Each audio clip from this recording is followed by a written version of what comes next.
तो आप सभी का हार्दिक अभिनंदन हमारी कक्षा में।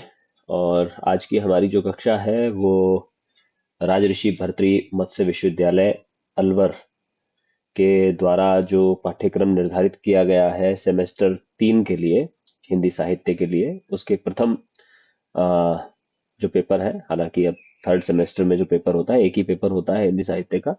उसमें जो पद्य भाग है, विशेष रूप से रीतिकाल के संबंध में, वो निर्धारित किया गया है। और रीतिकाल के संबंध में जो कवि निर्धारित किए गए हैं, उसमें से शुरुआत के जो 4 कवि हैं वो रीतिबद्ध कवि के रूप में हमारे सब बीच में आते हैं। और पूर्व में, जैसा कि हमारी कक्षाओं में हमने बताया भी है, रीतिबद्ध कवि वो थे जिन्होंने लक्षण ग्रंथों की रचना की थी, जिन्होंने काव्यांगों का परिचय कराने के उद्देश्य से आचार्य की भूमिका निभाते हुए उन्होंने लक्षण देकर और उदाहरण स्वरूप अपनी कविता प्रस्तुत की थी। संस्कृत काव्य शास्त्र की एक पुरानी परिपाटी का पालन किया गया था, पुरानी रीति का पालन किया गया था, इसीलिए उसे रीतिबद्ध काव्य धारा कहा जाता है।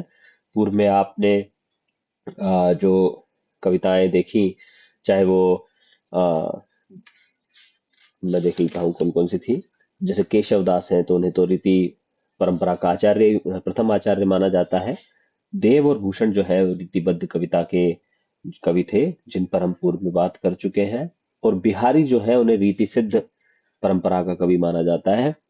और आज हम जिनकी बात कर रहे हैं वो है घनानंद। और घनानंद जो है वो रीति मुक्त जो धारा है, उस धारा के प्रतिनिधि कवि माने जाते हैं, सबसे प्रमुख कवि माने जाते हैं। रीति मुक्त काव्य धारा में 4 कवि मुख्य रूप से माने जाते हैं। उन 4 कवियों में घनानंद, आलम, बोधा और ठाकुर का नाम लिया जाता है। और एक सेकंड, कुछ लोग जुड़ रहे हैं नए, तो आपसे ये रिक्वेस्ट रहेगी कि कल से समय से जुड़े, बाद में नहीं जोड़ा जाएगा। आज पहला दिन है, इसीलिए थोड़ी सी रियायत दे रहे हैं हम, बाद में जोड़ेंगे नहीं, डिस्टरबेंस होता है।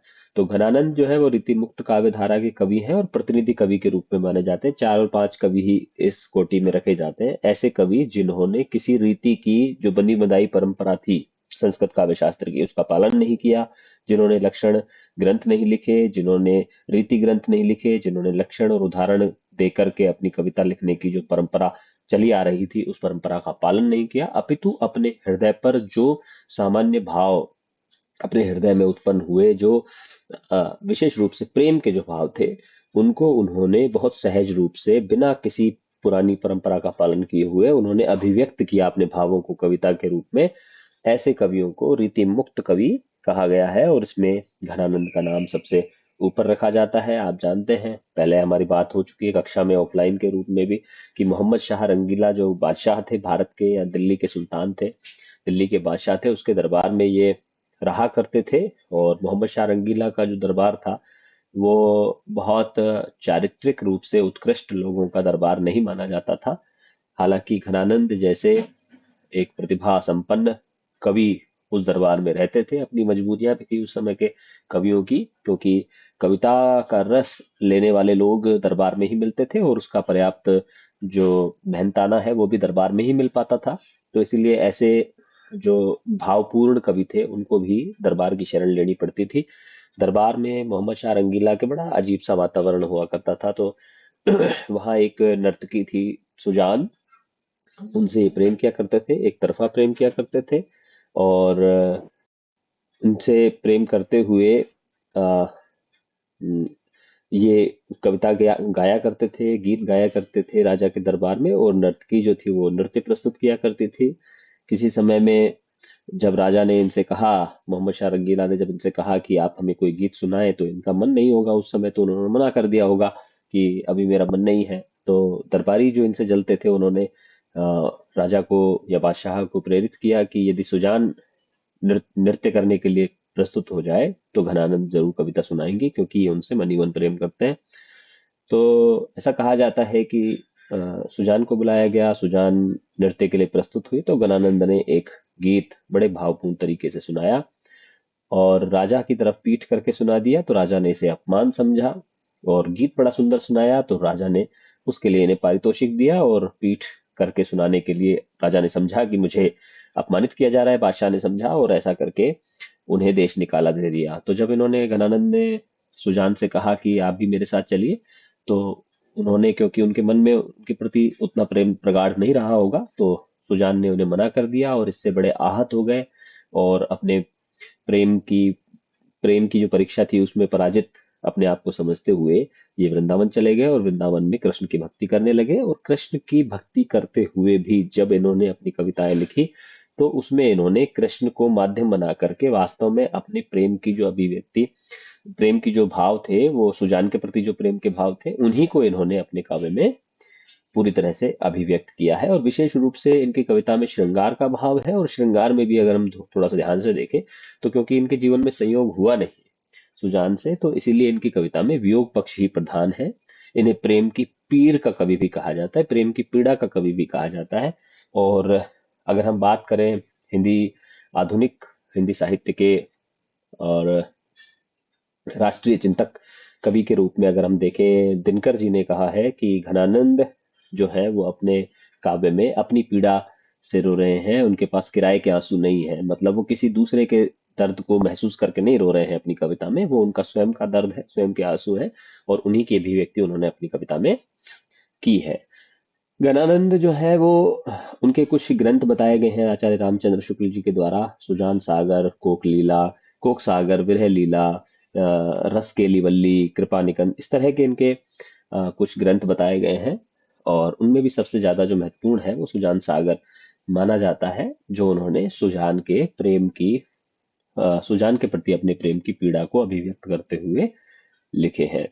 और घनानंद के बारे में जो बात कही जाती है, वो सबसे महत्वपूर्ण बात, एक और महत्वपूर्ण बात कही जाती है कि इनकी कविता में लाक्षणिकता की प्रधानता है। लाक्षणिकता का मतलब होता है लक्षणा शब्द शक्ति की प्रधानता है, यानी कि बड़ी मुहावरेदार भाषा में इन्होंने कहा है, रूपक और उपमा अलंकारों का प्रयोग करते हुए अपनी बात को कहा है। ऐसी बातें कही हैं, ऐसा लगता है कि असंभव बातें हैं। विरोधाभास बड़ा है इनकी कविता में। कभी कभी आप देखेंगे कि जो है, याद को याद आती है, भूल को भूल जाया करता हूँ। तो इस तरह की बातें हैं। तो आप थोड़ा सा देखेंगे, जब बीच बीच में कविता हम पढ़ेंगे, उसकी व्याख्या पढ़ेंगे, तो हम समझेंगे कि कहाँ कहाँ वैसा विरोधाभास है और कहाँ कहाँ वैसी लाक्षणिकता है। तो चलिए पहला पद पढ़ लेते हैं।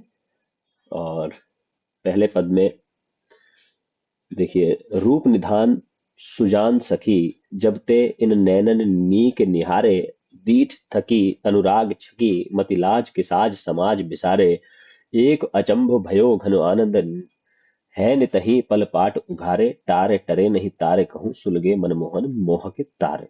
ठीक है, अब मैं, क्योंकि समय अपने पास कम है, नहीं तो यह अच्छे से गीत रूप में भी गा करके ये जो पद है उनको प्रस्तुत किया जा सकता है, लेकिन अपने पास समय कम है, इसीलिए गीत गाने की जो अ, एक भावना है वो मैं आपके ऊपर छोड़ता हूँ। आप जब इसे पढ़ें तो अपने आप गीत गा करके पढ़ें। रूप निधान सुजान सखी, जब ते इन नैन नीक निहारे। तो यहाँ पर आप देखिए, सात भगण और दो गुरु हैं, और यहाँ पर सात भगण और दो गुरु जहाँ होते हैं वहां मालती या मत्त गयंद सवैया होता है, तो सवैया छंद का प्रयोग किया गया है। और इन्होंने अपनी कविता ब्रज भाषा में लिखी है, और कवित्व और सवैया छंदों का प्रयोग करते हुए इन्होंने लिखी। ऐसी आवाजें बीच बीच में आएंगी आपको, क्योंकि मेरा स्वास्थ्य ठीक नहीं है। रूप निधान सुजान सखी, रूप के निधान, रूप के सागर है जो, हे सखी, सुजान, सुजान है। अब देखिए, सुजान यह कृष्ण से कहा गया है, लेकिन विशेष रूप से ये अपनी प्रेमिका को संबोधित कर रहे हैं कि मेरी जो सुजान है वो रूप का सागर है। लेकिन चूंकि अपने आप को राधा मान के कह रहे हैं, तो सखी को संबोधित करते हुए कह रहे हैं कि जो श्री कृष्ण है वो रूप के सागर हैं। जब से मैंने अपने नेत्रों से उन्हें अच्छी तरह देख लिया है, जब ते इन नैनन नीक निहारे, जब से मैंने इन्हें अपने नेत्रों से अच्छी तरह देखा है, नी के मतलब भली प्रकार से जब देखा है, मन करके जब देखा है, दीथ ठकी, मेरी दृष्टि रुक गई है, दृष्टि में विराम आ गया है, रुक गई है, ठहर गई है, दृष्टि थक गई है, अनुराग छकी, प्रेम में भर गई है, मति लाज के साज समाज बिसारे, और मति ने, बुद्धि ने लज्जा को त्याग दिया है सारे। अपनी लाज के भी साज समाज जो है उन सबको छोड़ दिया है। बुद्धि ने बिल्कुल लज्जा के सारे समाज को त्याग दिया है। लज्जा के जितने भी प्रतीक हो सकते हैं, उन सब से अवकाश ले लिया है, छोड़ दिया है उन सब। यानी कि मद बुद्धि ने लज्जित होना छोड़ दिया है, शर्म लिहाज सारी भूल गई है मेरी आंखें, क्योंकि वो नित्य प्रति उनके प्रेम में भरी रहती है। एक अचंभ भयो घन आनंद। गणानंद कहते हैं कि एक बड़ा अचंभा हुआ है कि नित ही पलपाट उघारे। जो मेरे नेत्र हैं वो प्रतिदिन पलक रूपी किवाड़ उघाड़ करके रहते हैं। यानी कि पलक रूपी जो किवाड़ है, रूपक अलंकार है यहाँ पर पल पाठ में। तो अब आप देखिए, यह लाक्षणिकता है। कैसे लाक्षणिकता है कि पलक जो है उसके किवाड़ नहीं होते, पलक के किवाड़ हमेशा खुले रहते हैं, ये बताने का प्रयास किया जा रहा है। तो पलकों को किवाड़ कह दिया गया है। अब पलक जो है वो किवाड़ नहीं है, किवाड़ तो किसके होते हैं, लकड़ी के होते हैं, और आंखें लकड़ी की नहीं होती है। तो इस तरह की लाक्षणिकता और भी गहरी लाक्षणिकता के उदाहरण आपको नीचे मिलेंगे। एक अचंभ भयो घन आनंद है नित ही पल पाठ उघारे, कि ये जो नेत्र है ये अपने पलक रूपी किवाड़ को उघाड़ करके यानी खुले रख करके खड़े हैं, तारे टरे नहीं, और किसी भी प्रकार से विचलित नहीं होते। तारे कहूं, जो तारे हैं, आंखों के जो तारे हैं, आंखों के तारे आप समझते हैं, जो काला बिंदु होता है हमारी आंख में। अभी देखिए, अभी कोई आया है कक्षा में, मिन्नी वर्मा आई है। तो मिन्नी वर्मा से रिक्वेस्ट है कि वो कक्षा में समय से जुड़े, अन्यथा कल से कक्षा में शामिल नहीं किया जाएगा। हमारी कक्षा बाधित होती है ना बीच में, और ऑनलाइन रिकॉर्डिंग चल रही है, तो ये सारी बातें भी सब लोग सुनेंगे जब आप दोबारा दोबारा भी इसको पढ़ेंगे। तो और अनंत काल तक जब भी पढ़ा जाएगा, मिन्नी वर्मा का नाम यूं ही चमकता रहेगा, क्योंकि वो लेट आई थी कक्षा में। चलिए, तारे टरे नहीं तारे कहूं, सुलगे मनमोहन मोह के तारे। कि मनमोहन यानी कि कृष्ण जी के मोह के, प्रेम के जो तारे हैं वो मेरी आंखों में सुलगते रहते हैं। ये तारे नहीं हैं, बल्कि ये मनमोहन के मोह के नक्षत्र हैं, जो मेरी आंखों में सुलग रहे हैं। इस तरह से कहने का प्रयास किया गया है। तो यहाँ तारे तारे जो है, इसमें यमक अलंकार है। देखिए कैसे, ये तारे जो है ये आंखों के तारे, और ये तारे यानी कि जो आकाश में चमकते हैं नक्षत्र। तो इस तरह से यहाँ पर यमक अलंकार का प्रयोग किया गया है, रूपक अलंकार का प्रयोग किया गया है, दार्शनिकता है और ब्रजभाषा है, और वियोग श्रृंगार का ये पद है, और सवैया है। तो बहुत सारी विशेषताएं इस पद की हो जाती हैं। अगले पद पे चलते हैं। आंख ही मेरी पे चेरी भई लकी फेरी फिरे न सुजान की घेरी। मेरी जो आंखें हैं, मेरी आंखें जो हैं, वो आंखें तो मेरी हैं, पै चेरी भई, लेकिन वो दासी बन गई है। पै पै का मतलब पर चेरी मतलब दासी बन गई है। किसकी? लकी फेरी फिरे न सुजान की घेरी। एक बार जब उसे देख लिया है तो अब फिराने से भी फिरती नहीं है। फिराने से भी फिरती नहीं है, यहाँ विरोधाभास अलंकार है। क्यों भाई? फिरा रहे हो तो फिर क्यों नहीं रही? फिराने से तो हर चीज फिर जाती है, लेकिन आंखें जब से उसकी गुलाम हो गई है, चेरी हो गई है, दासी हो गई है, तब से वह सुजान की घेरी, सुजान ने उसको घेर लिया है, और अब किसी भी प्रकार वह मेरे नियंत्रण में नहीं है। अब आंखें मेरी फेरने से भी फिरती नहीं है, वो दासी बन गई है। रूप छकी, क्योंकि उन्होंने रूप का रस पी लिया है। तित ही बित की, वही अटक कर रह गई हैं। अब ऐसी अनेरी पत्यान ननेरी, अब ऐसी अनाड़ी हो गई हैं। अनेरी का मतलब है अनाड़ी हो गई है। पत्यानी ननेरी, किसी दूसरे का विश्वास नहीं करती हैं। कोई दूसरा व्यक्ति आ जाए, कहे कि तुम गलत कर रहे हो, तो उनका विश्वास नहीं करती है। पूरी तरह से क्या हो गई है? दासी बन गई है, किसी दूसरे पर कोई विश्वास नहीं करती है। आगे देखते हैं। प्राण ले साथ परी पर हाथ, परी पर हाथ बिकानी, यहां तक ले लेते हैं। प्राण ले साथ, मेरे प्राणों को साथ लेकर ये जो आंखें हैं, आंख की बात हो रही है, आंखें जो है वो दूसरे के हाथ में आ गई हैं, पूरी तरह से बिक गई हैं मेरी आंखें। साथ ही उसने प्राणों को भी ले लिया है, अर्थात आंखों के साथ साथ मेरे प्राण भी बिक गए हैं सुजान के लिए, कृष्ण के लिए। या जब घनानंद कहेंगे तो अपनी प्रेमिका सुजान के लिए, और जब राधा कहेंगे तो कृष्ण के लिए। बानी पे कानी पखेरी, और बानी पे कानी, कानी का मतलब है मर्यादा, बानी का मतलब है कृष्ण की बातों पर उसने अपनी कानी मतलब मर्यादा को, बखेरी का मतलब बिखेर दिया है, नष्ट कर दिया है, त्याग दिया है। पायनी पार लई घनो आनंद, और पैरों में ही पड़ी रहती है। आंखें जो है वो कृष्ण के पैरों में ही पड़े रहना चाहती है। चायनी, अपनी इच्छा से, बावरी पागल हो गई है, प्रीति की बेड़ी, उसने अपनी इच्छा से, उस बावली ने, आंखों आंखों को बावली कहा गया है। अब देखिए यहाँ ये लक्षणा शब्द शक्ति है। देखिए आंखें, आंखों को बावली कह दिया है, आंख, और यहाँ कहा बावरी। आंखें पागल होती है क्या? आदमी पागल होता है कि आंखें पागल होती है? आंखें पागल नहीं होती, आदमी पागल होता है। तो लेकिन यहाँ पर आंखों को बावली कहा गया है। तो इस तरह से आप देखें, ये लाक्षणिकता है। क्या कहा है? पायनी पारी लई घनानंद। अब आंखें जो है वो पैरों के पास ही पड़ी रहती है, घनानंद कहते हैं चायनी, मतलब अपनी इच्छा से। ये पागल आंखों ने प्रीति की बेड़ी अपने पैरों में बांध ली है, प्रेम की बेड़ी। अब देखिए रूपक अलंकार है, प्रेम की बेड़ी। बेड़ी तो जो लोहे की होती है, प्रेम की थोड़ी होती है, लेकिन यहाँ कहा है प्रेम की बेड़ी। यह रूपक अलंकार है। रूप दिया गया है, प्रेम को बेड़ी का रूप दिया गया है। ठीक है। और प्रेम को बेड़ी कहा, ये भी लाक्षणिकता है। ठीक है, क्योंकि प्रेम तो प्रेम होता है, वो जंजीर थोड़ी होता है। लेकिन यहाँ एक एक वस्तु को दूसरी वस्तु पर आरोपित करके लक्षणा का चमत्कार पैदा किया गया है। ठीक है। आंख ही मेरी पचेरी भई, लखी घे फेरी फिरेन सुजान की घेरी। ठीक है। रूप छकी तितही बितकी, अब ऐसी अनेरी प त्यानिन नेरी। यहां पर भी वही मत गयन सवैया है, सात भगण और दो गुरु अंत में आते हैं। चलिए आगे बढ़ते हैं और तीसरे तीसरे छंद पर चलते हैं। हीन भय जल मीन अधीन, कहा कछु मोह अकुलानि समाने। हीन भय जल मीन, जल जो है उसको त्याग देती है मीन। जल को त्याग देती है मीन का मतलब मछली। हीन भय मतलब त्यागना। जब जल को त्याग देती है मछली, तो वह उसके अधीन होती है। और जैसे ही वह त्याग देती है तो क्या होता है? वह मर जाती है। तो पानी की अधीन है मतलब गुलाम है कौन? मछली। जैसे ही वो हीन हो जाती है, कहा कछु मोह अकुलानि समाने, तो वह व्याकुल तो होती है, लेकिन कवि कहता है कि वो मेरे समान व्याकुल नहीं होती।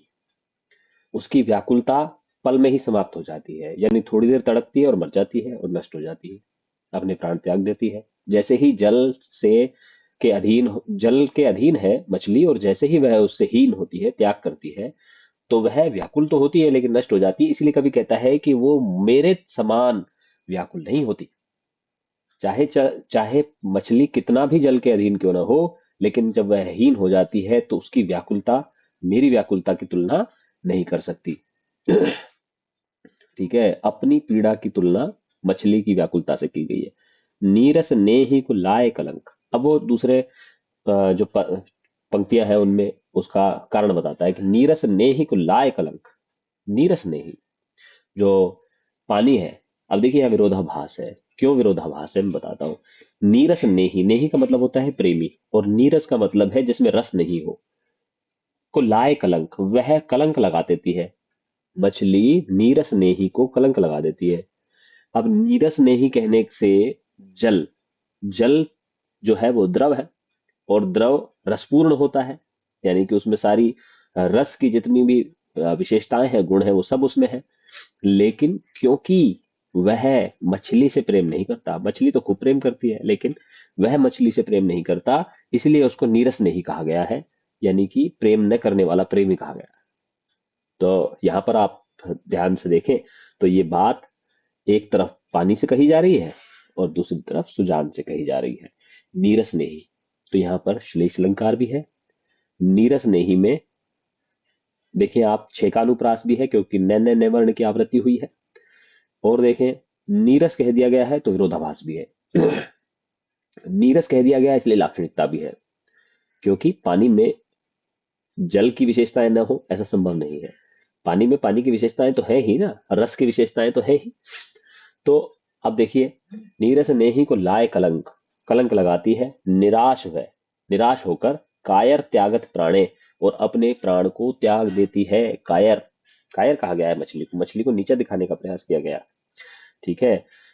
मतलब मछली से अपनी श्रेष्ठता बताई जा रही है। वो बता रहा है कि मैं, मेरा जो प्रेम है वो मछली के प्रेम से ज्यादा श्रेष्ठ है। कैसे? क्योंकि वो तो कायर है, अपने प्राण त्याग देती है, निराश हो जाती है, अपने प्रेमी को कलंक भी लगाती है, सब तरह से उसका प्रेम उचित नहीं है। प्रीति की रीति सुक्यों समझे, वह प्रीति की रीति को भला कैसे समझे। जड़ मीत के पाने परे को प्रमाणे। प्रेम की जो मर्यादा है, जड़ मीत मूर्ख प्रेमी के पाने परे को प्रमाणे, अर्थात प्रेम की मर्यादा, प्रमाण का मतलब है पाने परे, मतलब पाने और परे का मतलब, उस पाने और परे का मतलब है प्रेम की मर्यादा ही उसका प्रमाण बन जाती है। और वह मूर्ख प्रेमी के प्रति जो ये भाव रखती है, इसके कारण वह प्रेम की रीति को ठीक से समझ नहीं पाती है। या मन की जो दशा घन आनंद, जीव की जीवन जान ही जाने। कहता है कि इस मन की जो दशा है, हे घनानंद, घनानंद कहता है कि इस मन की जो दशा है वह जीव की जीवन जान ही जाने, वह जीवित रहते ही जानी जा सकती है। प्रेम की और मन की जो व्याकुलता है उसको जीवित रहने वाला व्यक्ति तो जान सकता है, लेकिन जो मछली मर जाती है वह भला उस व्याकुलता को कैसे समझेगी। यहाँ इस तरह से भी कहने का प्रयास किया गया है कि व्यक्ति अपनी पीड़ा से ही अपने प्रेम की गहराई को नापता है। जैसा महादेव वर्मा ने भी कहा है कि तुम में ढूंढा है पीड़ा को, तुमको ढूंढा है पीड़ा में, तुम में ढूंढूंगी पीड़ा। अर्थात प्रेमी मिल भी जाए तो उसमें पीड़ा को ही ढूंढना है। अर्थात प्रेम की जो पराकाष्ठा है उसका एहसास व्यक्ति को तभी होता है जब वह प्रेम की पीड़ा को अनुभव करता है। जब वियोग होता है व्यक्ति का प्रेम में, तभी उसको पता चलता है कि प्रेम कितना गहरा है। ठीक है। तो यहाँ वो ये कहना चाहता है कि केवल मर जाने से प्रेम की जो गहराई है वह साबित नहीं होती है, बल्कि जीवित रहने पर ही उस मन की जो उस मन में जो प्रेम की गहराई है उसको अनुभव किया जा सकता है। आगे चलते हैं और चौथे पद पर चलते हैं। मीत सुजान अनीति करो, जिन, जिन का मतलब है मत करो। मीत सुजान, अरे मेरे प्रिय सुजान, अनीति मत करो, जिन का मतलब है मत करो। हा हा न होजिए मोहि अमोही, मुझसे किसी भी प्रकार अमोही मत होइए, अर्थात मेरे प्रति जो तुम्हारा प्रेम है उसे त्याग मत दीजिए, मेरे प्रति आप निर्मोही मत बनिए। हा हा का मतलब है हाय हाय, हाय हाय। न होजिए मतलब मत बनिए, मोही अमोही मुझसे अमोही मत बनिए, मेरे प्रेम को ठुकराइए मत। दीठी को और कहूं नहीं ठोर, मेरी दृष्टि को तो कहीं और ठोर भी नहीं है। कहाँ जाएगी मेरी दृष्टि? तुम्हें देखने का अभ्यास था, वह भी छूट जाएगा। मेरी दृष्टि और किसी पर ठहरती ही नहीं है, कोई स्थान ही नहीं है जहां मेरी दृष्टि जा सके। फ्री दृग राव रे रूप की दोही, आपके रूप की दुहाई देते हैं मेरे आंख। मेरी फिर दग्ग, दग्ग का मतलब दृग से है, दृग का मतलब आंख। मेरी आंखें तुम्हारे सुंदर रूप की दुहाई देती हैं, इन आंखों को कोई और ठोर नहीं है। कृपा कर मुझसे अमोही मत होइए, निर्मोही मत होइए, एक विश्वास की टेक रहे, केवल विश्वास की के सहारे, टेक का मतलब है सहारे, प्रतिज्ञा। ठीक है। तो एक विश्वास की ही टेक इसे लगी हुई है, मेरे मन को लगी हुई है। आस रहे बस ही प्राण बटोही, मेरे जो प्राण रूपी बटोही है, प्राण रूपी राहगीर है, रूपक अलंकार है। मेरे जो प्राण रूपी राहगीर हैं वो केवल मेरे हृदय में, मेरे शरीर में केवल इस आशा से जीवित रहे हैं कि उन्हें तुम्हारे विश्वास पर भरोसा है, या तुम्हारे तुम्हारी जो तुमने मुझे वचन दिया है उसका भरोसा है, कि तुम्हारे आने का जो तुमने वचन दिया है उसका भरोसा है। ये भरोसा है कि कभी ना कभी तुम जरूर लौटोगे और मेरे प्रेम के प्रति तुम्हें विश्वास होगा। इस आशा से मेरे जो प्राण है वो मेरे हृदय में रुके हुए हैं, मेरे शरीर में रुके हुए हैं, अन्यथा ये प्राण जो बटोही है, राहगीर हैं, वो यहाँ से चले जाते। हाँ घन आनंद जीवन मूल, दई कित प्यासन मारत मोहि। तुम तो घन आनंद हो, तुम तो घने बादल हो, आनंद देने वाले बादल हो। जीवन मूल दई, जीवन मूल का मतलब होता है पानी। तुम तो पानी देने वाले, पानी रूपी आनंद प्रदान करने वाले घने बादल हो। तुम दई कित प्यासन मारत मोही, तुम मुझे प्यासा क्यों मारते हो। अब देखिए यहाँ विरोधाभास है, और आप ये महसूस कर रहे होंगे पिछले 3 पदों में कि बार बार विरोधाभास आ रहा है। विरोधाभास आ रहा है, इसका मतलब है कि वहां लाक्षणिकता है, और जहां लाक्षणिकता है समझिए वहां घन आनंद है। तो कह रहे हैं कि हाँ घन आनंद जीवन मूल दई कित प्यासनी मारत मोही, तुम मुझे प्यासा क्यों मारते हो? तुम तो प्रेम का जीवन मूल यानी पानी, आनंद रूपी पानी बरसाने वाले घने बादल हो, तुम मुझे प्यासा क्यों मारते हो? आगे देखते हैं। चोप चाह चावनी चकोर भयो चाहत ही। चोप चाह चावनी चकोर भयो चाहत ही, सुषमा प्रकाश मुख सुधाधर पूरे को। चोप का मतलब है लालसा, वो शब्द है चोप का मतलब है लालसा, चाह का मतलब है इच्छा, और चावनी का मतलब है उमंग। चकोर भयो, चाहत ही, चाहत का मतलब प्रेम, प्रेम की जो इच्छा है, उमंग है, लालसा है, उसमें मेरा मन चकोर बन गया है। चकोर का मतलब चकवा पक्षी, चक्रवाक पक्षी, वह पक्षी, पपीहा पक्षी, वह पक्षी जो अपने प्रियतम से रात को बिछड़ जाता है और सारी रात चंद्रमा को देखता रहता है, और चंद्रमा से ही उसका गहरा प्रेम मान लिया जाता है। तो यहाँ वो कह रहा है कि मेरा मन जो है तुम्हारे प्रति प्रेम के कारण बड़े उत्साह के साथ, उमंग के साथ, प्रेम के साथ, मेरा जो मन है बड़ी इच्छा के साथ अब क्या बन गया है? चकोर बन गया है। सुषमा प्रकाश मुख सुधाधर पूरे को, तुम्हारे मुख रूपी चंद्रमा, रूपक अलंकार है, रूपक अलंकार बहुत आ रहे हैं ना, मुख रूपी चंद्रमा को, और पूरे पूरे चंद्रमा को, अधूरे चंद्रमा को नहीं, सुधाधर, सुधाधर कहते हैं चंद्रमा को, तुम्हारे मुख रूपी पूर्ण चंद्रमा के प्रकाश और सौंदर्य, सुषमा का मतलब सौंदर्य और प्रकाश का मतलब प्रकाश, तो प्रकाश और सौंदर्य की चाहत से मेरा जो मन है वह अब चकोर बन गया है, अर्थात चकोर बन करके वह चंद्रमा रूपी सुजान का सुंदर मुख देखते रहना चाहता है। आगे देखते हैं। कहा कहो कौन कौन विधि की बंधनी बंध्यो, क्या कहूं कैसे कैसे किस किस तरह से वो तुमसे बंधनों में बंध गया है। सुकस्यो न उकस्यो बनाव लखी जूरे को, जिस तरह से जूड़ा बनाया जाता है, अच्छी तरह से कस लिया जाता है, मेरा मन भी तुम्हारे प्रेम रूपी जूड़े में फंस करके रह गया है, अच्छी तरह से बंध गया है। आगे देखते हैं। जाहि जाहि अंग पर्यो तहि ताहि गरी गरी सरयो, जहां जहां जिस जिस अंग पर, जिस जिस अंग को मैंने अपने मन से निहारा है, ताहि ताहि ताहि गरी गरी सरयो, वहां वह मेरा मन गल गल कर, सरयो का मतलब बह गया है, मेरा मन गरी गरी मतलब गल गल करके बह गया है, जहां जहां जिस जिस अंग को मैंने निहारा है।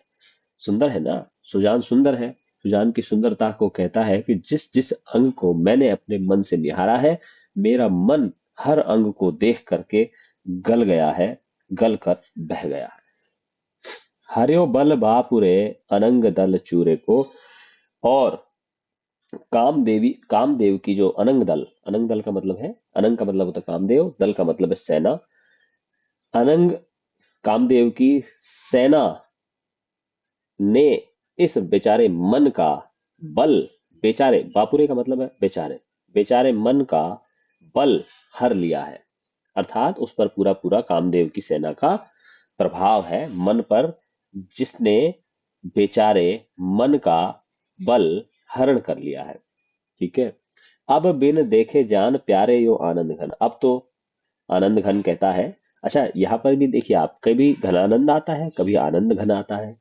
जो हंगरी के एक बड़े विद्वान रहे हैं, उन्होंने घनानंद पर बड़ा काम किया है, और घनानंद का वास्तविक नाम वो आनंद घन ही मानते हैं, क्योंकि बार बार आनंद घन नाम आता है। घन आनंद भी आता है और आनंद घन भी आता है। तो इमरे बंघा नाम के जो विद्वान हैं वो मानते हैं कि इनका वास्तविक नाम आनंद घन था, घनानंद नहीं था, लेकिन फर्क नहीं पड़ता है, चाहे तो नाम घनानंद हो चाहे आनंद घन हो, इससे उनके प्रेम की प्रगाढ़ता कम नहीं हो जाती है। तो वो क्या कह रहे हैं, देखिए कह रहे हैं कि अब बिन देखे जान प्यारे यो आनंद घन, आनंद घन कहते हैं कि अब तुम्हें हे जान प्यारे मतलब हे सुजान, हे प्रिय, तुम्हें देखे बिना अब मेरो मन भावे भटू, पात है भगूरे को, मेरा मन जो है भगूरे का पत्ता बन गया है, यानी कि भंवरे में फंसा हुआ एक पत्ता बन गया। भंवर जानते, भंवर पानी में भंवर होता है, मान लीजिए उसमें कोई पत्ता चला जाए तो वो भी उसके साथ साथ घूमने लगता है भंवर के साथ साथ। ठीक है, तो मेरा मन भवे भटू, मेरा मन जो है वो इस तरह से, भटू का मतलब है हो गया है, भवे का मतलब हो गया है, भटू का मतलब है बलहीन हो गया है, पात वह भगूरे को, और वह पत्ता बन गया, यह रूपक अलंकार भी है। वह मेरा जो मन है वह भंवरे का, भंवर का, पानी में उठने वाले, घूमने वाले भंवर का पत्ता बनकर रह गया है। अर्थात वो चारों तरफ दिशाओं में घूम रहा है, लेकिन किसी भी प्रकार वह सुजान के की निकटता प्राप्त नहीं कर पा रहा है। तो यहाँ पर अपने मन की पीड़ा को उन्होंने बताया है। आगे देखते हैं। ये बहुत अच्छा पद है, और इसमें सीधे सीधे पवन से बात की गई है। जब आप बी फाइनल में आएंगे तो वहां पर आप पवन दूती प्रसंग पढ़ेंगे, प्रिय प्रवास में, हरिओध के द्वारा जो रचित है महाकाव्य।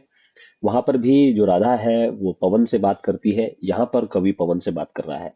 पवन से क्या बात कर रहा है? अब देखिए, पवन से बात कर रहा है तो इसका मतलब क्या है? इसका मतलब है लाक्षणिकता है, क्योंकि पवन से तो बात कौन कर सकता है। लेकिन कवियों ने की है, प्रेमियों ने की है, यहाँ पर भी कर रहे हैं। एरे बीर पौन तेरे सबे और गौन, गौन का मतलब है गमन। अंग्रेजी में भी गौन कहते हैं, गौन का मतलब गया हुआ।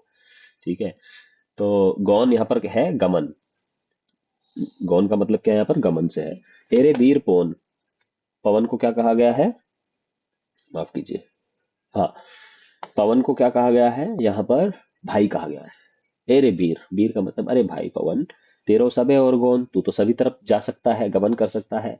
बीरी तोसो और कौन, अरे बीरी मेरी भाईली, मेरी सखी, तोसो और कौन, तेरे समान और कोई भी नहीं है। मन ढर को ही बानीते, मुझे मेरे मन को अच्छी लगने वाली जो आवाज है वो लाकर तू सुना दे।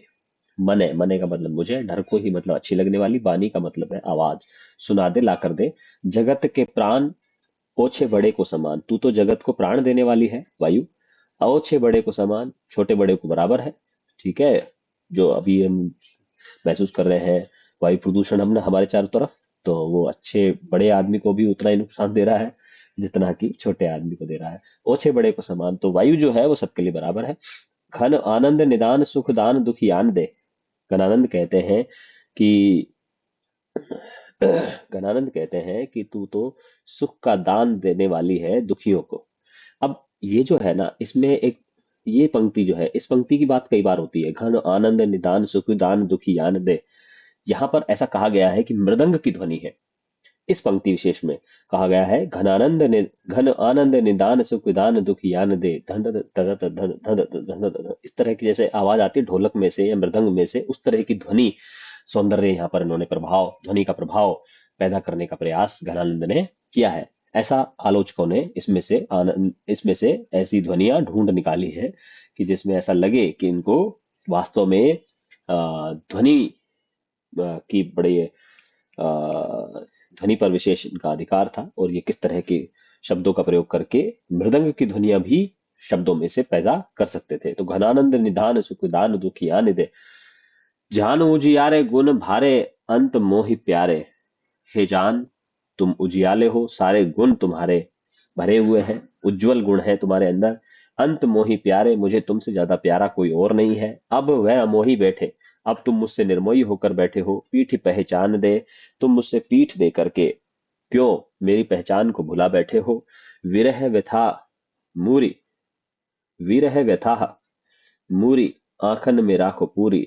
विरह व्यथा की मूरी का मतलब है जड़ी बूटी, मेरी आंखों में मैंने भर रखी है। धूरी तीन पायन की हा हा नेक आन दे, कवि कहता है पवन से कि धूरी, धूल उन पैरों की, हा हा, हाय हाय, नेकु आन दे, थोड़ी सी धूल मेरे लिए उन पैरों की तू ला दे तो मेरा जीवन सफल हो जाएगा। नहीं तो मैंने तो अभी तक विरह व्यथा की जड़ी बूटी मेरी आंखों में डालकर रखी हुई है। तो यहाँ पर देखिए रूपक अलंकार है, विरह व्यथा पूरी मूरी, है ना, जड़ी बूटी कहा गया है, विरह व्यथा की जड़ी बूटी मैंने अपनी आंखों में डालकर रखी है। और क्योंकि पवन से कुछ काम करने के लिए कहा जा रहा है, लाके देने के लिए कहा जा रहा है, तो मानवीकरण अलंकार भी है, और लक्षणा, लक्षणा शब्द शक्ति भी है, और है ना, ये हा हा, हाय हाय, इस तरह के शब्द जहां आते हैं वहां वीप्सा अलंकार भी होता है। कौन सा अलंकार होता है? वीप्सा अलंकार, जहां मानव के भावों को अभिव्यक्त करने वाले शब्दों का प्रयोग हो जाता है, वहां वीप्सा अलंकार भी है। विरह व्यथा में अनुप्रास अलंकार है ना। तो यहाँ बहुत सारे अलंकार आपको दिखाई पड़ेंगे इनकी कविता में। आगे देखते हैं। अगला पद है, कारीकूर कोकिला कहाँ को बैर काटती री। अब पहले तो पवन से बात कर रहे हैं, अब कोयल से बात कर रहे हैं। अब देखिए के वर्ण की आवृत्ति है, वृत्यानुप्रास अलंकार है। कारिकोर कोकिला, अरे क्रूर काली कोयल, तू मुझसे बैर क्यों निकाल रही है, तू मुझसे दुश्मनी क्यों निकाल रही है। कू की अब ही करे जो कि निकोर ले, तू क्यों मेरे कलेजे को दुखा रही है कूक कूक के। ठीक है, वो तो कूकती है बेचारी, कूक कूक में पुनरुक्ति प्रकाश अलंकार है। ठीक है, और के वर्ण की आवृत्ति देखिए आप, यहाँ पर पूरे में वृत्यानुप्रास अलंकार है। पैंड परे पापी ये कलापी निस द्योस ज्यों ही, और जब मैं घर से बाहर निकलती हूँ तो ये पापी मोर, कलापी को कहते हैं मोर को, तो ये मोर जो है बड़े पापी हैं, ये मेरे रास्ते में दिख जाते हैं। निस का मतलब रात, द्योस का मतलब है दिन, रात दिन मुझे दिख जाते हैं। कोयल भी मेरे हृदय को कष्ट पहुंचा रही है, मोर जो है मेरे हृदय को कष्ट पहुंचाते हैं। चातक घातक, ये द्यातक की जगह घातक कर लेना, चातक भी मेरे लिए घातक हो गया है, क्योंकि वो पीहू पीहू करके मेरे कान को फोड़ रहा है। अब देखिए कान फूटते नहीं है कभी भी, है ना, यहाँ पर लक्षणाशक शक्ति है। चातक जो है वो मेरे प्राणों को कष्ट दे रहा है, मेरे कानों को फोड़ रहा है, मेरे लिए घातक हो गया है। अब आप देखिए यहाँ पर एक चीज और भी देखेंगे आप, कि प्रकृति का उद्दीपन रूप आपको दिखाई पड़ेगा, कि प्रकृति के जितने भी तत्व हैं वो कवि की विथा को बढ़ा रहे हैं। ठीक है, एक होता है उद्दीपन, एक होता है आलंबन। ठीक है, तो यहाँ पर प्रकृति आलंबन के रूप में नहीं आई है, प्रकृति के प्रति भाव व्यक्त नहीं हो रहा है, भाव तो सुजान के प्रति व्यक्त हो रहा है, लेकिन प्रकृति उसके भावों को बढ़ा रही है। कौन से भावों को बढ़ा रही है, विरह के भावों को बढ़ा रही है। अब संयोग का भाव होता है तो ये कोकिला जो कूक रही है, और जो मोर दिखाई दे रहे हैं, और चातक जो प्यू प्यू बोल रहा है, ये सब सुंदर लगते, लेकिन अभी क्योंकि विरह का मन है इसलिए सारे कष्टदायक हो रहे हैं। तो प्रकृति यहाँ पर कवि के कष्टों को बढ़ाने के लिए उद्दीपन का कार्य कर रही है, तो इसलिए यहाँ पर प्रकृति के उद्दीपन रूप के का वर्णन भी किया गया है। आप यहाँ पर ये बातें भी मेंशन कर सकते हैं। आनंद के घन प्राण जीवन सुजान बिना, कवि कहते हैं कि मेरे तो प्राण प्राण है मेरे जीवन का, कौन, सुजान, उसके बिना जान के अकेली सब घेरो दल जोर के, उसको जानकर, मुझे अकेला जानकर सब ने मुझे आकर घेर लिया है ना। ऐसी ही एक बात प्रसाद जी ने कही है, झंझा झकोर गर्जन है, बिजली है वारिद माला, पाकर इस शून्य हृदय को सबने यहाँ डेरा डाला। पाकर इस शून्य हृदय को सबने यहाँ डेरा डाला। तो यहाँ पर प्रसाद जी भी कह रहे हैं कि भैया मेरा हृदय तो खाली था, सबने डेरा डाल लिया है, झंझा झकोर है गर्दन, गर्जन है वारिद माला, है ना। इसी प्रकार यहाँ पर भी कवि जो है अपने अकेलेपन में है, उसके साथ प्रिया नहीं है उसकी, तो ये कह रहा है कि सभी जो है मुझे कष्ट देने के लिए, सबने कोई योजना बना ली है, सब मुझे आकर के परेशान कर रहे हैं, मुझे घेर लिया है सबने। आगे देखते हैं। जोलो करे आवन विनोद बर सावन में तोलो, रे डरारे बज मारे घन घोरी ले। जब तक मेरे प्रियतम आनंद बरसाने के लिए आएंगे मेरे जीवन में, तब तक, जोलों का मतलब जब तक, तोलों का मतलब तब तक, रे डरारे ये डराने वाले, बज मारे वज्र के मारे हुए, या वज्र की, वज्र का घात करने वाले या बिजली गिराने वाले, ये घन जो है मुझे घेर कर ये मार डालेंगे। ठीक है जी, ये काले काले घने बादल मुझे घेर कर मार डालेंगे, बिजलियां गिराने वाले मुझे डरा रहे हैं, मुझे मारने का प्रयास कर रहे हैं। पता नहीं कब मेरे स्वामी आएंगे, जब तक वो आएंगे आशा है कि तब तक ये बादल अपनी बिजलियां गिरा गिरा करके मुझे घेर कर मार न डालें कहीं। ये भावना उन्होंने व्यक्त की है। आगे चलते हैं। प्रीतम सुजान मेरे हित के निधान कहो, कैसे रहे प्राण जो अनख ही अरसाए हैं। हे प्रीतम सुजान, मेरे कल्याण के सागर तुम ही कहो, कैसे रहे प्राण, तुम्हारे बिना मेरे प्राण अनख ही अरसाए हो, अनख ही अरसाए हो। कि जो अनख ही का मतलब होता है रूठना, नाराज होना। अरसाए हो, अरसाए हो का मतलब है आलस्य में भर जाना, मतलब मेरी तरफ से उदासीन हो जाना। मेरी तरफ से जब तुम निराश हो जाओगे, मेरी तरफ से नाराज हो जाओगे, और उदासीन हो जाओगे, तो भला ये प्राण मेरे शरीर में कैसे रहेंगे। तुम तो मेरे कल्याण को चाहने वाले हो, मेरे साथ ऐसा मत करो। तुम तो उदार दीन, तुम तो बड़े दीनों के प्रति उदार रहते हो। हीन आनी पर्यो द्वार, और मेरे जैसा हीन आदमी तुम्हारे द्वार पर पड़ा हुआ है। सुनिए पुकार, तुम मेरी पुकार सुन लो। या ही कोलो तरसाए हो, कब तक भला मुझे तरसाते ही रहोगे। चातिक हुए रावरो, ये तो आपका चातक हो गया है। अनोखो मोह आवरो, ये मोह में पागल हो गया है। सुजान रूप बावरो, तुम्हारे रूप में पागल है, तुम्हारे रूप के रस का पागल हो गया है। बदन दर्शाए हो, अपना सुंदर बदन। अपना सुंदर बदन का मतलब यहाँ वदन से है, वदन का मतलब होता है चेहरा। ठीक है, बदन, वो जो उर्दू का बदन है उसका मतलब तो होता है शरीर, और ये जो बदन है ये वदन शब्द से बना हुआ है, जैसे गजवदन, मतलब जिनका शरीर, जिनका मुख है गज के जैसा, तो गजवदन कहते हैं गणेश जी से। तो सुजान रूप बावरो, तुम्हारे रूप का पागल है, तुम्हारे रूप को ही देखना चाहता है। वदन दर्शायो, अपना सुंदर चेहरा, अपना सुंदर मुख आप जरूर मुझे दिखाइए। विरह नसाए, विरह को नष्ट करो। दया ही में बसाए, अपने हृदय में दया को बसाओ। आए आए आओ आओ, कब आनंद को घन बरसाए हो। कब आओगे और आकर के मेरे हृदय में प्रेम का, मेरे जीवन पर प्रेम का, आनंद का बादल कब बरसाओगे। आओ और आकर मेरे जीवन पर आनंद का बादल बरसाइए। अब देखिए बार बार ये आनंद और घन और आनंद, ये बार बार शब्दों का प्रयोग कर रहे हैं। इसको कहते हैं छाप देना। इसको क्या कहते हैं? छाप देना, यानी कि कवि ने अपने नाम की छाप दी है। ठीक है, आगे चलते हैं, नवा पद पढ़ते हैं। छवि को सदन मोद मंडित बदन चंद त्रिषित चखन लाल कब दो दिखाए हो। छवि का सदन, छवि का मतलब है रूप, का सदन का मतलब है, वैसे तो सदन का मतलब भवन होता है, लेकिन यहाँ पर है छवि का सागर, प्रेम रूप का सागर है। मोद मंडित बदन चंद, तुम्हारा वदन, वदन यानी चेहरा रूपी, मुख रूपी चंद्रमा, यहाँ पर रूपक अलंकार है। मुख रूपी चंद्रमा मोद से मंडित है। मोद का मतलब है आनंद से भरा हुआ है।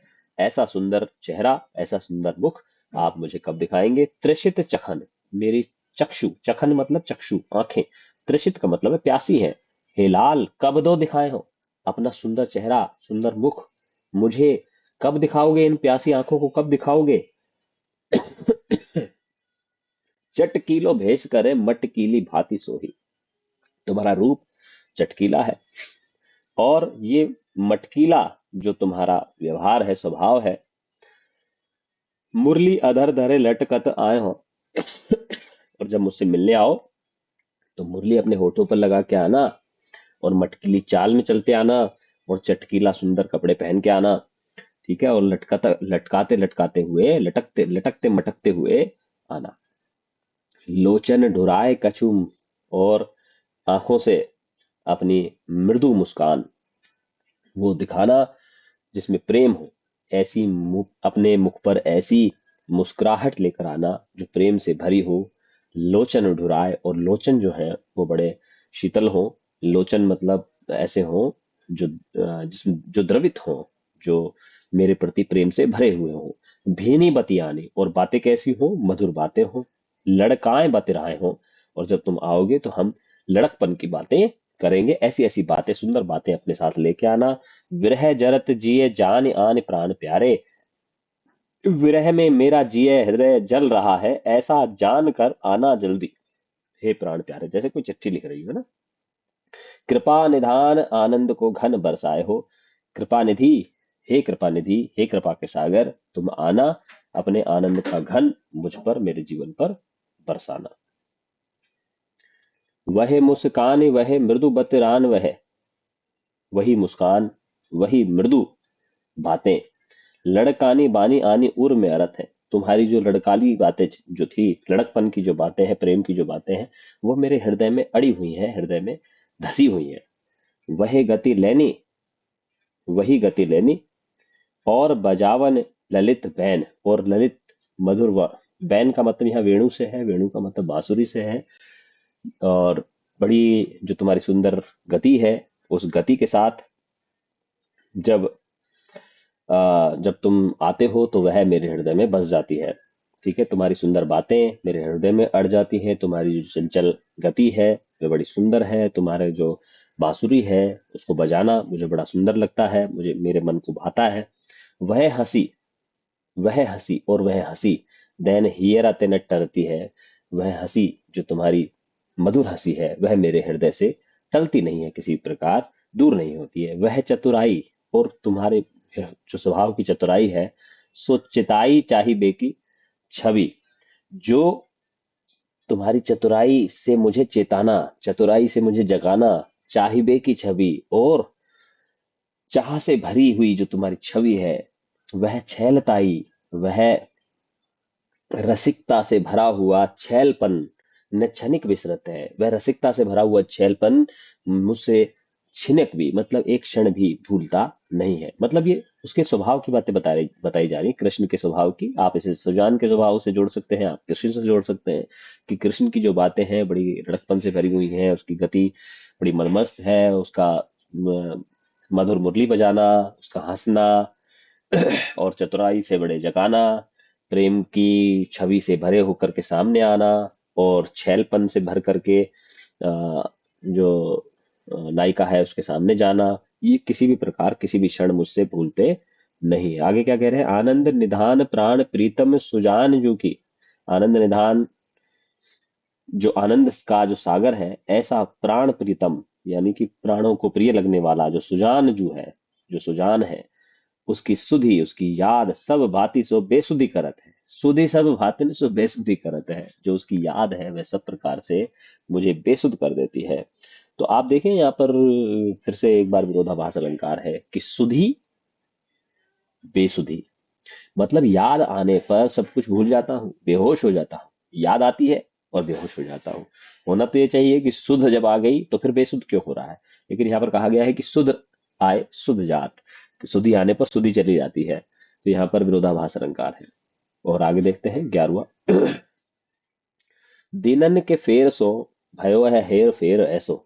दिन फिर गए हैं, ठीक है, दिन फिर गए हैं। पहले तो संयोग था, रोज सामने देखते थे, मैं गाता था, वो नाचती थी, है ना, ये था, संयोग था। लेकिन अब चूंकि वियोग है तो दिन फिर गए हैं, अर्थात दिन के साथ साथ सब जो क्रियाकलाप है वो भी बदल गए हैं। भयो है हेर फेर हो सो, और ऐसा हेर फेर हो गया है, जाको हेरी फेरी हेरी बोई हेर वो करे, जिसको, हाँ, जाको हेरी फेरी हेरी बोई हेर वो करे, जिसको देखते थे और अब उसे ही उसे ही खोजने के लिए मुझे खोज करनी पड़ती है।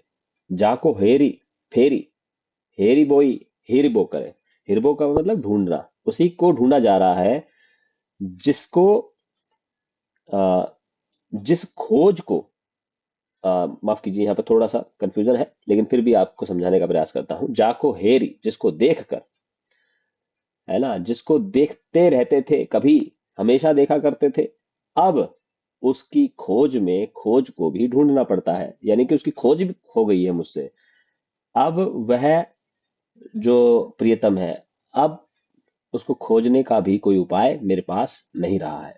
इस तरह का कहना चाहते हैं। हालांकि शब्दों का यहाँ पर चमत्कार उत्पन्न करने का प्रयास किया गया है, उसी की वजह से बात उलझ रही है। जैसा एक कविता ने में कहा भी है कि भाषा जो है बड़ी सहज रूप से प्रयोग की जानी चाहिए, नहीं तो कई बार भाषा के चक्कर में बात फंस जाती है। तो यहाँ पर भी ऐसा ही कुछ हो रहा है, लेकिन इसका मतलब आप इस तरह से समझें कि जिसको कभी हम हमेशा देखा करते थे अपनी आंखों के सामने, अब उसको ढूंढने को भी मुझे ढूंढना पड़ता है। यानी कि खोज की भी खोज करनी पड़ती है। गरल गुमान, और जो विष जैसा अहंकार था, उसकी गरावनी दशा को पान, वह भी गल गया है। और उसकी जो गरावनी दशा है, यानी कि उसके गल जाने की दशा है, उसको मुझे पान करना पड़ता है, पीना पड़ रहा है। पहले तो बड़े अहंकार से भर करके सामने बैठे रहते थे, अभिमान से भरे रहते थे, और सुजान को देखा किया करते थे, लेकिन अब वो सारा अहंकार गल गया है, और वह गली हुई दशा जो है, उस अहंकार की गली हुई दशा को मुझे पीना पड़ रहा है। यानी एक तरह से कहना चाह रहे हैं कि गले हुए विष को मुझे पीना पड़ रहा है। करी करी द्योस, करी करी द्योस का मतलब है, करी करी द्योस रैन, द्योस रैन का मतलब है दिन रात। प्राण घट घोटी, वो प्राणों को अपने घट में घोट करके, यानी कि उनका गला घोंट करके रखना पड़ रहा है, या उन्हें रोक कर रखना पड़ रहा है। नहीं तो चलना चाहते हैं, है ना, बाहर निकलना चाहते हैं, लेकिन उनको अपने प्राणों में रोक कर रखना पड़ रहा है दिन रात। प्राणों को अपने हृदय में रोक कर रखना पड़ रहा है। और आगे देखते हैं, खेत हेत खेत, हेत खेत का मतलब है प्रेम रूपी खेत, यहाँ पर रूपक अलंकार है। प्रेम रूपी खेत की धूल में चूरी चूरी सांस। अब देखिए, सांस जो है चूर चूर हो गई है। सांस कैसे चूर चूर होती है? तो यह लक्षणा शब्द शक्ति है, सांस चूर चूर नहीं होती है। लेकिन यहाँ कह दिया है कवि ने, तो ऐसे चमत्कार उत्पन्न किए हैं कि प्रेम रूपी खेत में, क्षेत्र में, रण क्षेत्र में, खेत का मतलब वो खेत भी नहीं है जिसमें फसल होती है, रण क्षेत्र, प्रेम एक युद्ध भूमि है, उस युद्ध भूमि में मेरी सांस जो है वो चूर चूर हो रही है, लेकिन फिर भी किसी तरह मैं पैर रखकर खड़ा हूं।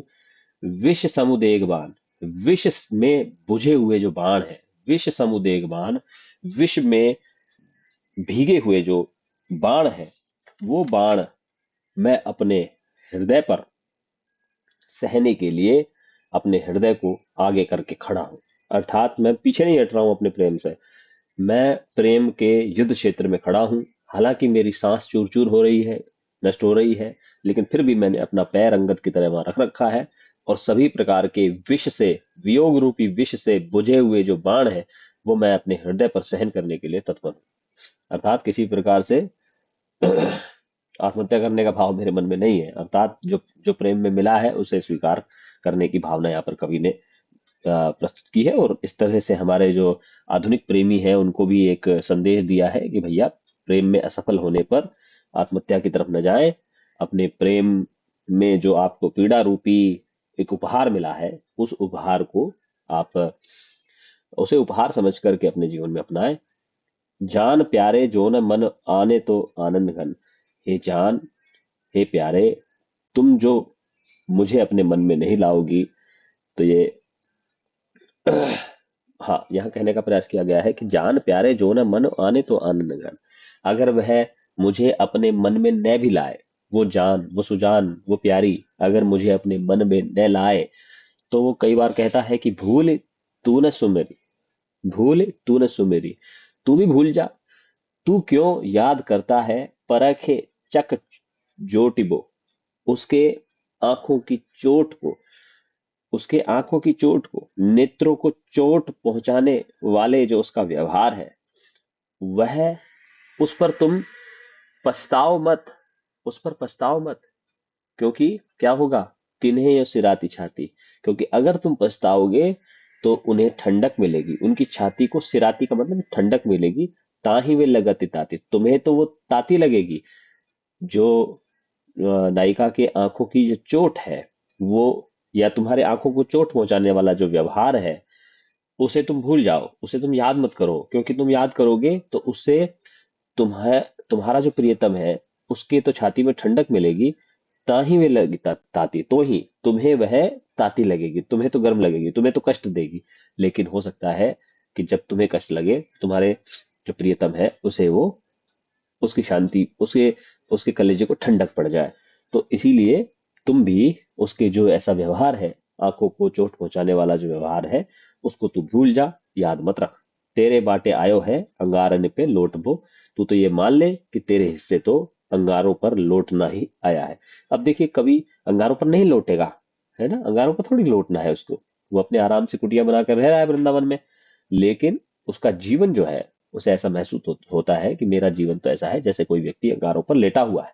तो यहाँ पर भी लक्षणा शक्ति है। और देखते हैं, भोर ते सांझ लो कानन और निहारत बावर नैकुनहारत।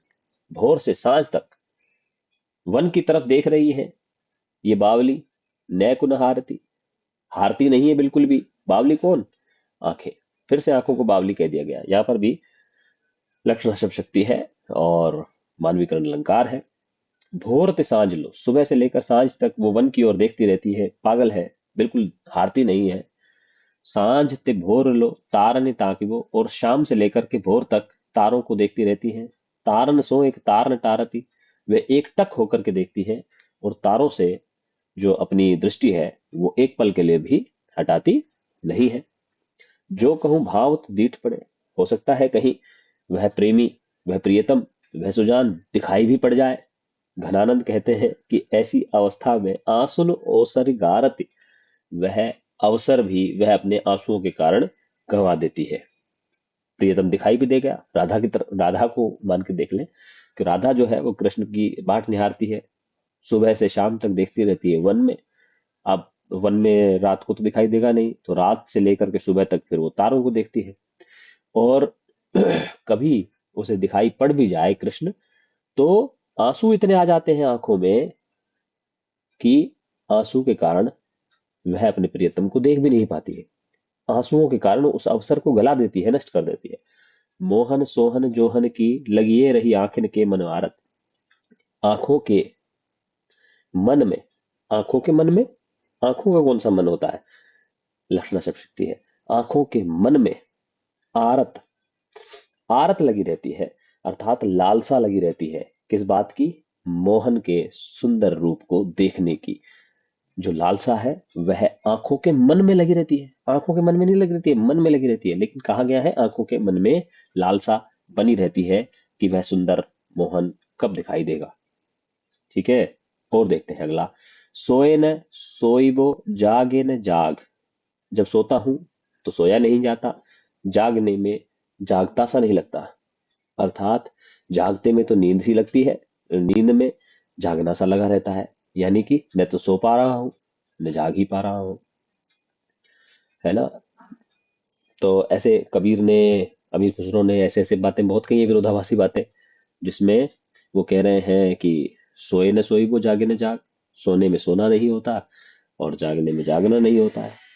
अनोखिए लाग सु आंखें लागी, लाग का मतलब है अनोखा प्रेम है, अनोखी लगन है, अनोखी अ, अनोखा जुड़ाव है, जिससे आंखें लगी रहती हैं, उसी जुड़ाव में उसी प्रेम में आंखें लगी रहती है, न तो सोया जाता है नहीं जागा जाता है।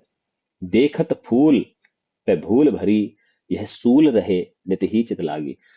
देखत फूल, प्रफुल्लित होकर के नायिका को देखना चाहता है, लेकिन जब ध्यान आता है कि यह तो भूल है, यह तो भ्रम है, नायिका कहीं नहीं है, तो यह शूल, यह कष्ट हमेशा ही हृदय में लगा रहता है। प्रियतम को, प्रीतम के प्रफुल्लित रूप को न देखने का जो कष्ट है वह अपने हृदय में लगा रहता है। चेटक जान, वह जो जान है, सुजान जो है वो चेटक है, जादूगरनी है।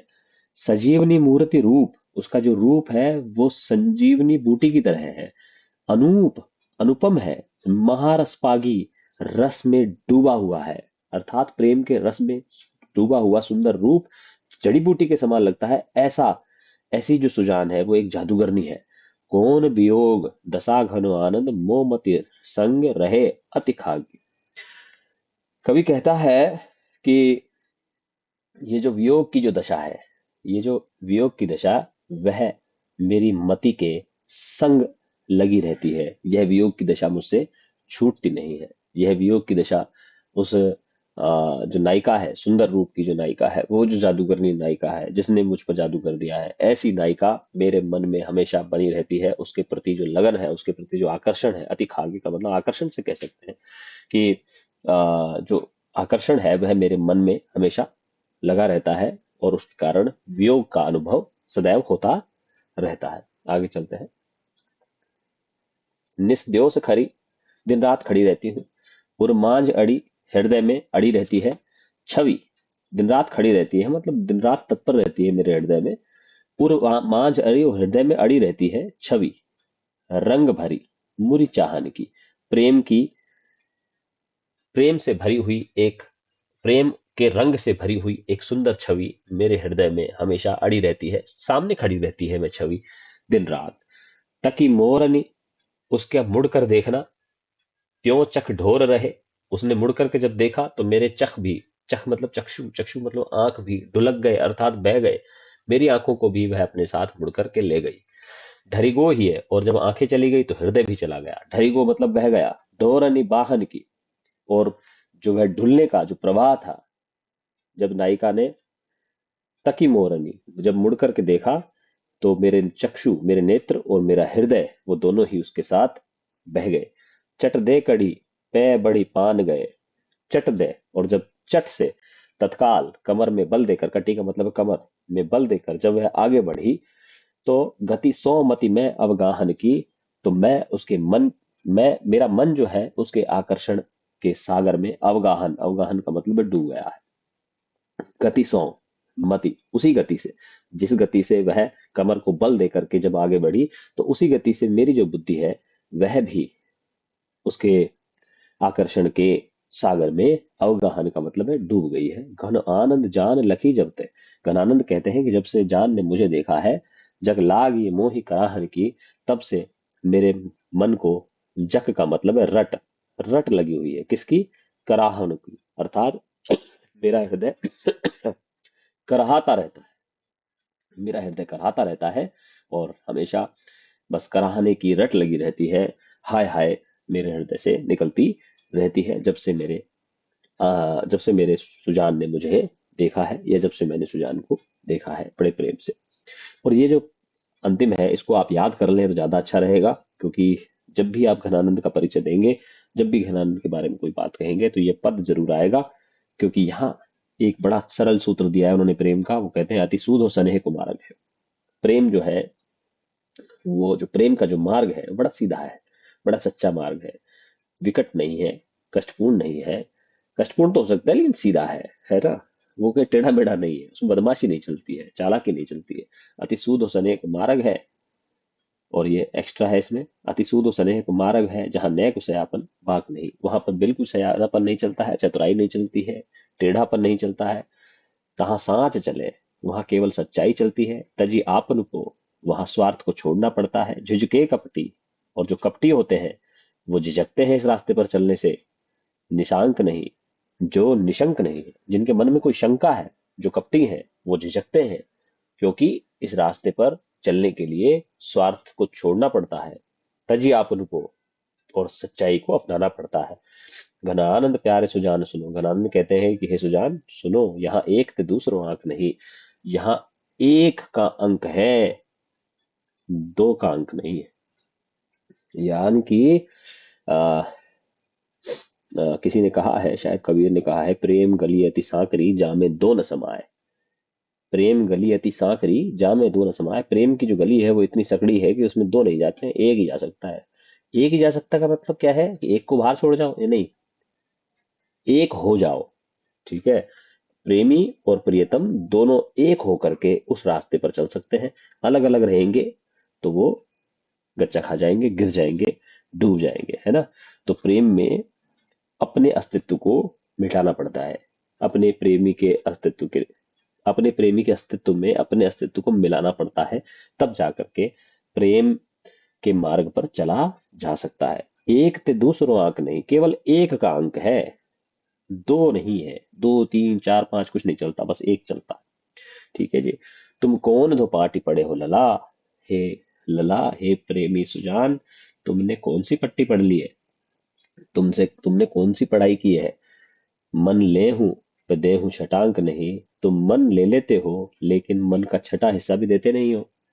होना तो ये चाहिए कि भैया एक हो जाए, पूरे अस्तित्व को दूसरे के अस्तित्व में विसर्जित कर दे। लेकिन कवि क्या कह रहा है कि मन ले हूं पर देहु छटांक नहीं, मेरा पूरा का पूरा मन तुमने ले लिया, लेकिन अपने मन का एक छठा हिस्सा भी तुमने नहीं दिया। अब यहाँ इसको थोड़ा सा और समझ लेते हैं, ये इसमें श्लेष अलंकार है असल में। और मन में दो अर्थ हैं और छटांक में भी दो अर्थ हैं। छटांक का मतलब है थोड़ा, और मन का मतलब है मेरा मन तो ले लिया लेकिन तुमने थोड़ा भी अपना मन नहीं दिया। और दूसरा जो मन है, मन का मतलब होता है 40 किलो प्याज। कितने मण, मण, मण का मतलब 40 किलो। छटांक, छटांक का मतलब है एक शेर का 16वां हिस्सा। ठीक है, शेर को वैसे आजकल किलो में नाप लेते, लेकिन वो एक अलग इकाई थी। किसी जमाने में शेर में वस्तुएं मिला करती थी, है ना। शेर को सवा शेर मिल गया, वो उस तरह की बातें हुआ करती थी। एक एक शेर घी तोल दो, तो शेर एक तोलने की इकाई हुआ करती थी किसी जमाने में। उसी तरह से मन 40 किलो को बोला जाता है। तो 40 किलो जिस तरह से कोई ले ले और एक शेर का 16वां हिस्सा भी न दे, तो बड़ा अन्याय हो जाएगा, बहुत ठीक नहीं होगा। तो यहाँ पर कवि कह रहा है कि तुमने पूरा का पूरा मेरा मन ले लिया है और थोड़ा भी अपना मन नहीं दिया। और दूसरी तरफ वो कह रहा है कि मन अर्थात 40 किलो तुमने ले लिया, और एक शेर का 16वां हिस्सा, जो 5 तोला माना जाता है। 5 तोला, 5 तोला का मतलब होता है 50 ग्राम। तो 50 ग्राम भी तुम दे नहीं रहे हो। ले तो तुमने लिया 40 किलो, 50 ग्राम तुमसे दिया नहीं जा रहा।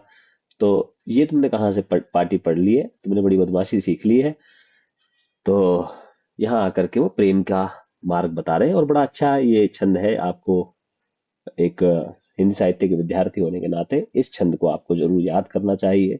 और कभी जब परीक्षा में आपको घनानंद के बारे में कभी कोई बात लिखनी हो, तो ये जरूर लिखना चाहिए कि घनानंद ने प्रेम का एक बड़ा सरल सूत्र दिया है, कि वह जो मार्ग है वो कपटियों के चलने के लिए नहीं है, बदमाशी करने के लिए नहीं है, चालाक आदमियों के चलने का नहीं है। ये बड़ा सीधा मार्ग है प्रेम का मार्ग, और बिल्कुल भी बदमाशी यहाँ चलती नहीं है। कपटी जो लोग होते हैं, धोखेबाज लोग होते हैं, या शंका में भरे हुए जो लोग होते हैं कि ये होगा, क्या करूंगा, क्या नहीं करूंगा, ऐसे लोग इस प्रेम के मार्ग पर चल नहीं पाते हैं।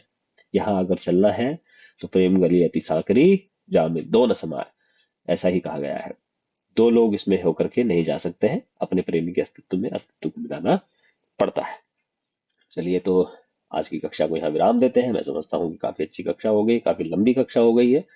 बहुत बहुत धन्यवाद, शुक्रिया।